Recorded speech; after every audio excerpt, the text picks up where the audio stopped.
I would like to make an important announcement. This is especially for all our dear brothers and sisters in Islam in India.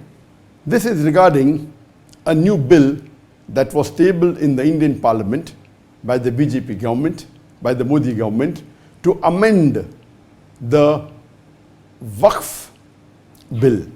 They tabled a couple of weeks back in the Parliament an amendment to the Waqf bill 2024.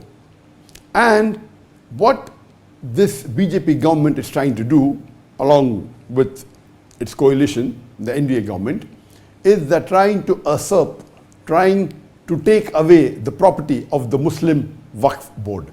And many of you may not be aware that the Muslim Waqf board is the third largest body which has the maximum land in the whole of India. The first two are government bodies, that is the defense, and the second is the Indian Railways. And the third is the Muslim Waqf board, which has 9.4 lakh crore square feet of land, or 9.4 lakh acres of land, which is approximately 41 billion square feet of land.